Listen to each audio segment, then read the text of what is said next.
Good Friday afternoon, everyone. I'm Meteorologist Addison Green here at KHOU based in the Houston metro area. And we're giving you your latest tropical update as we dive into the Atlantic basin where we are starting to approach that peak of the hurricane season. So currently on the board, we have Hurricane Larry that's going to be moving in towards the northern waters of the Atlantic Ocean very soon. And then also tracking two tropical waves that have yet to develop into named storms. But as we dive into the latest information right here for you, we're watching a high chance of development of that tropical wave near Central America. Whether it becomes a depression or a storm, it'll be doing so by the time we get towards Sunday's time frame if it can get itself organized enough as it moves away from the Yucatan Peninsula and in towards those warmer waters of the Gulf of Mexico, and if it can avoid some wind shear up aloft. Hurricane Larry, it's a Category 1 hurricane, but it's racing northward towards Newfoundland, where it'll make landfall later on today and towards tonight, and afterwards go in towards Greenland, where it'll be bringing around some snow and some wind as it tapped into some really cold air over that way. We're also tracking that tropical wave near Africa that has a high chance of development in the next 2 to 5 days. As we've gone through the hurricane season so far, we've been checking out these names left and right. We've already seen 3 major hurricanes: Grace, Ida, and Larry, and the most recent tropical system was Mindy that made landfall in the Florida Peninsula back on Wednesday's time frame. So if either one of those 2 waves strengthens or develops into a tropical storm, they would get the name Nicholas or Odette, depending upon which one would get named first if they both happen to do so. We'll dive into those forecast details in just a moment. But as we move in towards this weekend, we are dealing with the peak of the Atlantic hurricane season.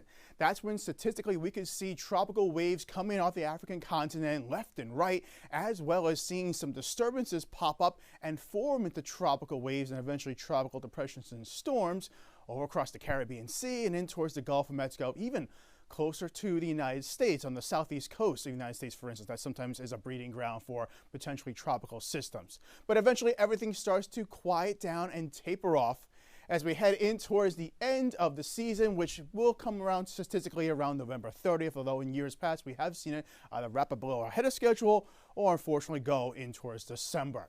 So as I step out of the way, we can see across the entire Atlantic basin from the Gulf of Mexico towards the west coast of Africa, 3 systems that we are watching. There's Hurricane Larry right in the middle, and we'll get to that one in just a moment, a tropical wave off the African continent.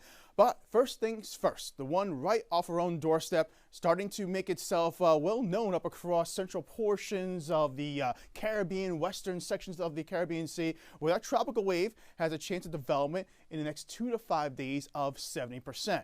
And you can see the X located right there kind of marks off where they're starting, I should say, to see a little bit of some organization, a little bit of some tumbling going on in that general circulation right there. But this hatched area is where the National Hurricane Center is likely to see that system to strengthen and develop into a depression or storm. Right now, it's just a big blob of discombobulated thunderstorms popping on up, firing on up, generally moving in towards a northwesterly direction. But also you can see those cloud tops are kind of being blown off towards the north and east. So up aloft, the system is already dealing with a lot of wind shear, which is one of the reasons why it's really struggling to develop into a depression or storm. As we move forward, speaking of wind shear, we'll move in towards the weekend into the Gulf of Mexico, where we're going to be watching eventually that area potentially of seeing growth and development, allowing a little bit of some southwesterly shear to come on in. This will help to push the disturbance to the north, but also, as we watch that wind shear start to become a little less intense, I should say, we get the chance for seeing some possible minor development as we make our way through Saturday and then eventually in towards Sunday. Right now, this timestamp you see right here, this is for Saturday morning at 9 a.m. Central Time. So there is some stronger wind shear right here towards the Bay of Campeche, coming out of a southwesterly direction. But notice towards the northern end of the bay, in towards the western portion of the Gulf, that wind shear, those little wind streams right there, you see a lot less of them, and they're not having that intense color of going yellow to orange, indicating not as severe wind shear up aloft. 250 millibars, that's relatively at the altitude of 34,000 feet, pretty much where commercial jetliners fly around.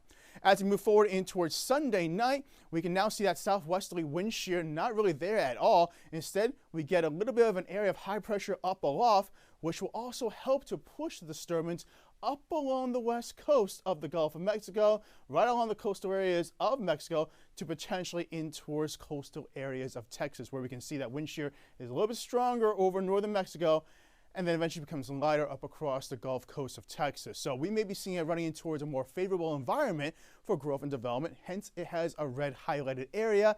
That's a high chance of development, 70% or higher from the National Hurricane Center. On top of us, looking at the wind shear, we also look to see how warm are those sea surface temperatures. Temperatures in the 80-degree plus range is what you see that tropical systems will utilize to grow and develop. But when you get to 85 plus and you get very warm water right here, that's when we're really dealing with some really potent sea surface temperatures that may be allowing the system to really strengthen and grow and develop if it happens to have all the ingredients right in place. As we watch over time, an area of high pressure will move over from the southern plains towards the southeast, and that will help to open the door at the surface for allowing this tropical system, tropical development, to move northward. So we're finding all the ingredients right there from the top down towards the surface of where the system may eventually go. Question is, does it get the chance to get organized and strengthened enough to a big, powerful tropical storm or hurricane? Or does it become a loose tropical wave and it ends up being just a big rainmaker? Either way, the Gulf Coast of Texas and in through portions of Louisiana and Mississippi need to be on the lookout for potentially multiple days coming in of several inches of rain adding on up each and every day. So there's Larry pushing away from the northeast, and there's Olaf. It made landfall in Cabo San Lucas yesterday as a hurricane, now eventually weakened to a tropical storm and move away from the Baja California area. But as we watch that tropical wave move on in towards the Gulf of Mexico, you can see there's very much at the surface, according to the Euro model right here, a little bit of a broad wave right there, but it is trying to become a little closed just in towards the central portions of the Bay of Campeche. Let's go forward, shall we? Towards Sunday afternoon, towards the evening hours, it's still a very much broad low right there, trying to get closed off, but it's running into that wind shear up aloft, and also interacting with the coastal areas, the land masses right there, Mexico and Texas, will not help to get it to strengthen and develop. That creates friction. These tropical systems do not like that. But nonetheless, whether we have an organized system or not, we can still see that plume of tropical moisture surging in towards coastal areas of Texas, even moving further inland. Now, bear in mind, high pressure has been sitting around the southern plains and the southeast the past several days. It's been allowing dry air to come on down across much of the region. Well, that dry air has to get saturated first before we get rainfall to come out of it. So we'll just get clouds pushing northward across this region first. Then once the clouds become thick enough, we gather more moisture in the atmosphere. Now the atmosphere is saturated. It can no longer hold any more moisture, so it has to rain it all down. And unfortunately, us here at the service has to deal with that precipitation coming down. As we move forward past Sunday into Monday, now we see a big slug of tropical moisture surging in, and this is where across the Houston metro area, rainfall rates could be going through Monday morning through the midday hours, maybe about 1 to 3 inches per hour. So I would not be surprised across coastal areas of southeast Texas that we start to see flash flood watches getting put in place and maybe getting expanded further north and west, depending upon where this little area of disturbed tropical weather starts to move on in. By Monday around lunchtime, you can certainly see there is that little closed circulation, but it's very broad and it's over land. So if something does develop, it'll probably be like how Mindy was, where we had it going from a strong chance of a tropical wave developing into a system to eventually jumping right to a tropical system within a few hours of making landfall in the Florida Peninsula. So certainly, these systems could get their act together very close to before they make their crossover from the Gulf onto land. As we move forward past Monday in through Wednesday, we are still bringing rain across portions of coastal Texas in through Louisiana. But now that tropical disturbance is moving further inland across Louisiana, we're starting to get some dry air trying to punch on down from a northwesterly direction. And so we'll start to get that rain start to taper off across the northwestern counties of the Houston metro area. There'll still be some rain and some cloud cover lingering along the coastal areas, but after Wednesday, we'll start to see drier conditions slowly move in over time. And we'll certainly need that to help to dry out from potentially the big soaking that will be coming on in across Houston. Right in this orange highlighted area towards the gold color right there, that's where we can see rainfall totals 5 to 7 inches plus. Higher rainfall totals could be closer to the coastal areas and wherever that big slug of tropical moisture comes in that I showed you earlier on. That was just one computer model that we showed you, but we could see several different models try and nail down that narrow pathway of the heaviest tropical moisture to come on in.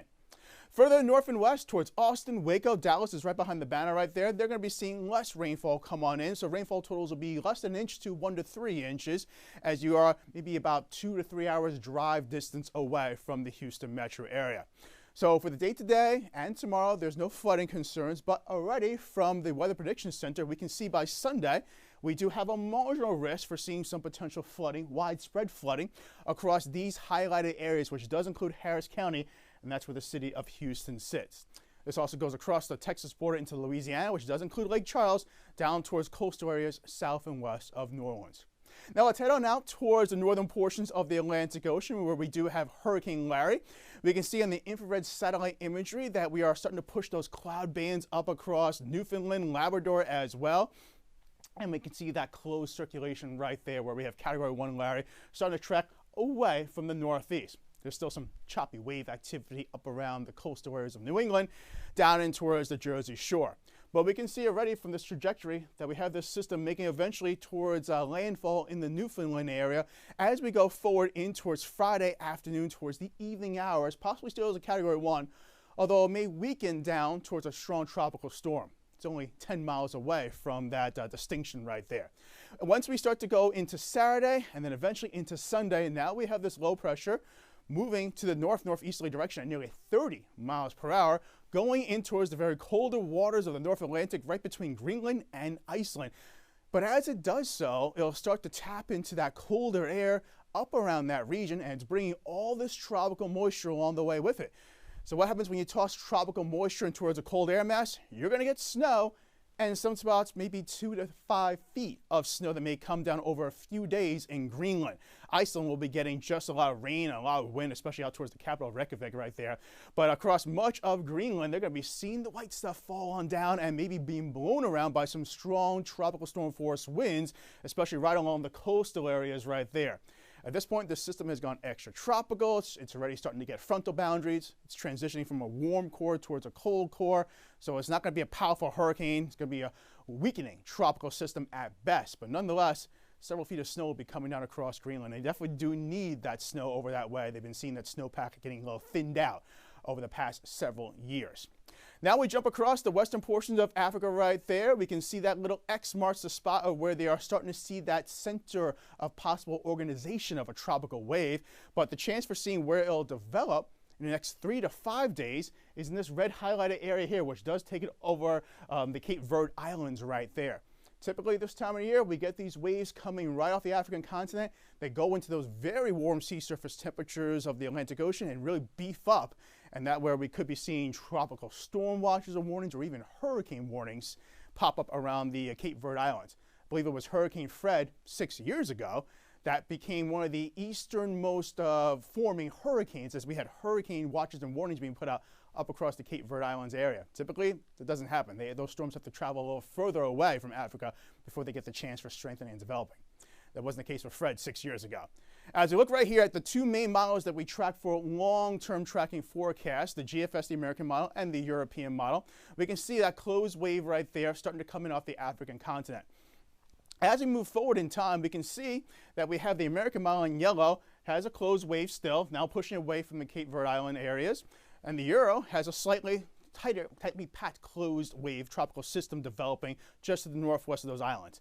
After that, in which case the time frame is September 12th, that is Sunday at 6 in the afternoon, we start to see those two models starting to disagree on where the system will go.